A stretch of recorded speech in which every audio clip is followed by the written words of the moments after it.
Okay, children, continuing with chapter 1 of maths. The other day I asked you to divide these three numbers 10 upon 3, 17 upon 8 and 1 by 7, and all of you have sent me these divisions. When we divide 10 upon 3 we get 3.33. It keeps on repeating, so we can write it like this, 3.3 bar. When we divide 17 upon 8 we get it divides it totally, okay.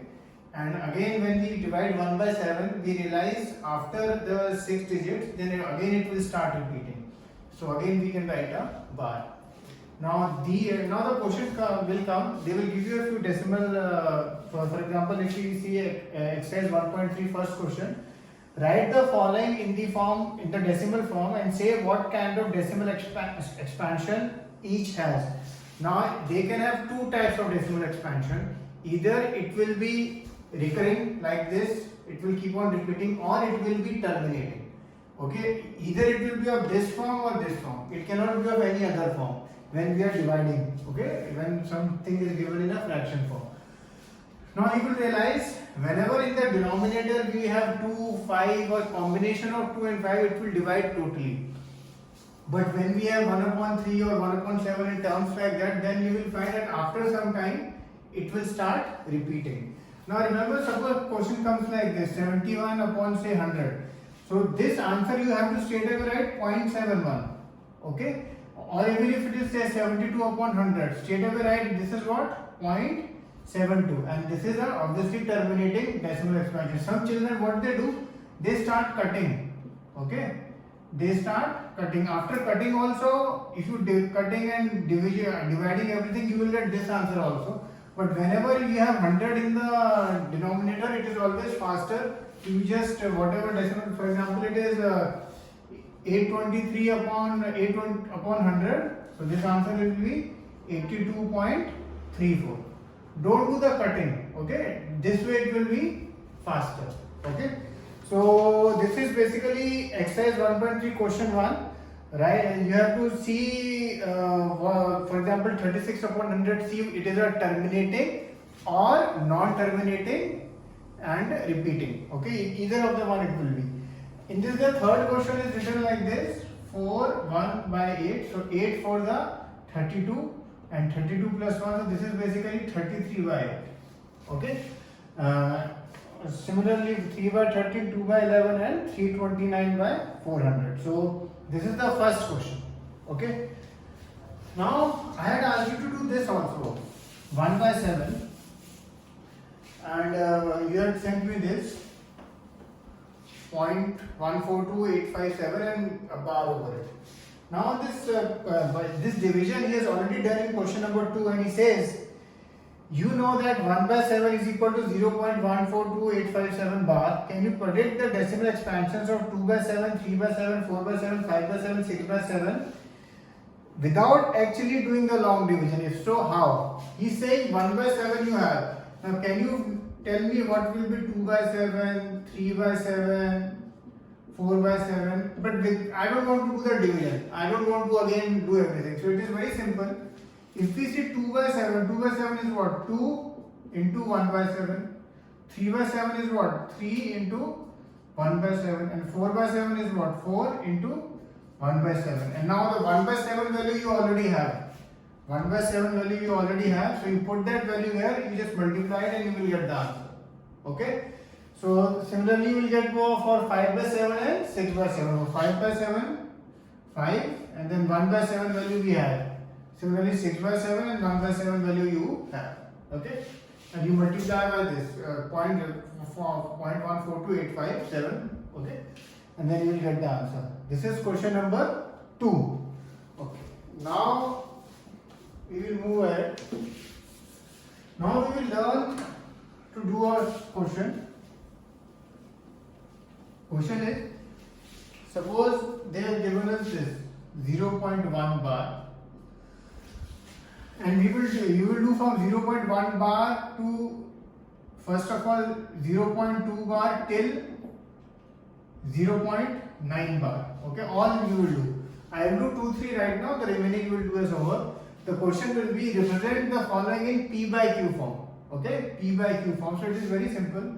say first we are doing 0.1 bar. You have to see in over how many numbers bar is there here. Here only bar is there over on one number. So first step, of course, you just said x is equal to 0.1 bar. Then you will multiply by 10. 10 because only on one number the bar is there. So 10x is equal to. So this I will write in other form slightly so you will find it easier to understand. Say, basically bar means it keeps on repeating. Okay, 1, 1, 1. Okay, so I have just written it like that. Now I multiply it by 10. 10x is equal to 1.111, and again it will just keep on, the bar will keep on coming. Suppose this is my equation 1 and this is my equation 2. Okay. Now last step, subtract this from this. Subtract 2 minus 1. 10x minus x, 9x. 1.11, and it's all bar, this is also all bar, so bar both will get cut. So this will be my answer. Basically, if you want to check your answer, if you divide 9 bracket 1, you will get in this 0.1 bar. Okay. So this was 0.1 bar. Similarly, the steps will be identical, totally identical. Say 0.2 bar. First step, I will just write x is equal to 0.2 bar. This I will write as 1. Then I will multiply by 10. 10x is equal to 2.2 bar. This is my second equation. And then I will just subtract this minus this. So 9x is equal to 2. Or x is equal to 2 by 9. Okay. In fact, you would be noticing there is a pattern. For example, now for 0.3 bar, I think I know the answer beforehand only, without calculating. For 0.3 bar, it will be 3 upon 9. For 0.4 bar, it will be 4 upon 9. For 0.5 bar, it will be 5 upon 9. For example, if we just check this.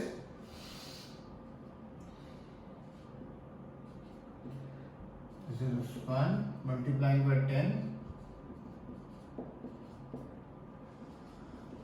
subtracting 9x, 3.3 minus 0.3 is 3, so x is equal to 3 upon 9. This you can leave it like that also, or if you want you can cut it also, 1 by 3. Similarly, you will calculate for 0.4, 5, 6, 7, okay, all you calculate. Now, we will do 0.9 bar. When we do 0.9 bar, we will find something interesting, you will see. Suppose 0.9, okay, I multiply by 10x, subtract 9.9 minus 9, 9.9 minus 0.9, 0.9 bar gets cut, so x is equal to 1. Now when we are to calculate this, and 0.9 bar is basically what? 0.9999. When we do, what do you get? You get 1. So why do you get 1? In fact, this is question number 4. Express 0.999 dot in the form of p by q, which we just did. Are you surprised by your answer? With your teacher and classmates, discuss why this answer makes sense. Now, this is basically question number 4. Okay. Now, when we do this, we get x is equal to 1. And why do you get x? And this answer makes sense. The reason 0.99999 is very, very close to 1. That is why we get the answer as 1. Okay. So, this answer makes sense. So, you will do from 0.1, 0.2 and till 0.8, and then 0.9 when you do question 4, you will do here on. Okay. Now, so far we have just seen the sums in which a bar was there over a single number. Okay. Now, we will see, suppose it is written, the number is 0.17 bar. Okay. 0.17 bar, and they ask you to again represent it in the form of P by Q. Again same step, very simple. Now the only difference is the number, the bar is there on two numbers, so you multiply by 100.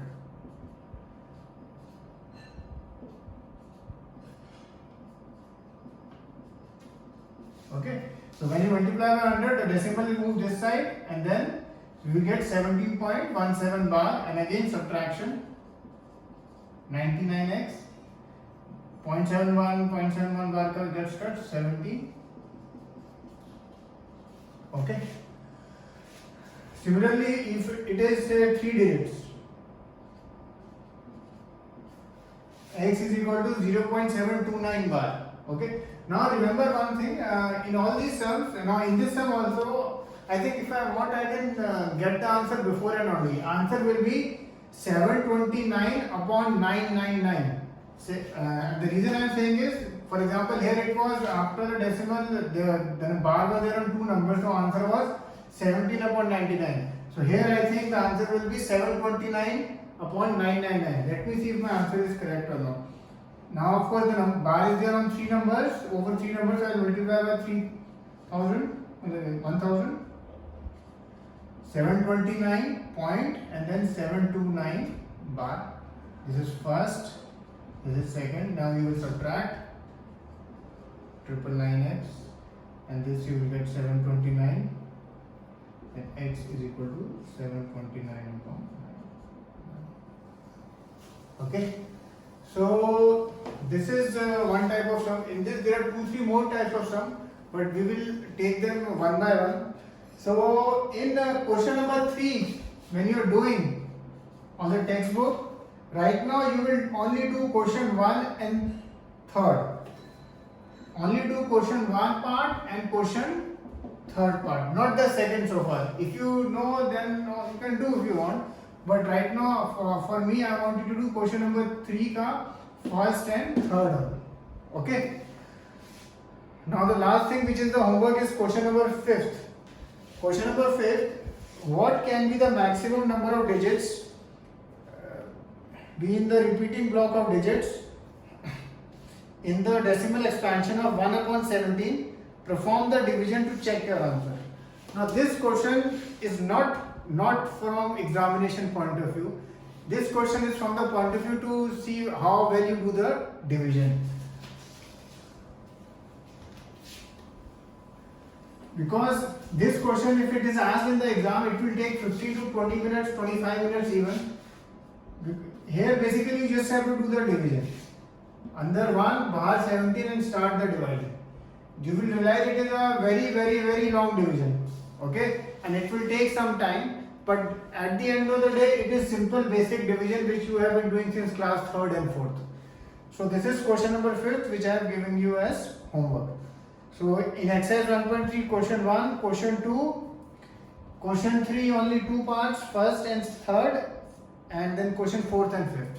Okay, and apart from that, this of course I will just write it down whatever these type of sums are as homework. Now in some schools this chapter has already started, and now right now today we did only one type of sums of the presentation of P by Q.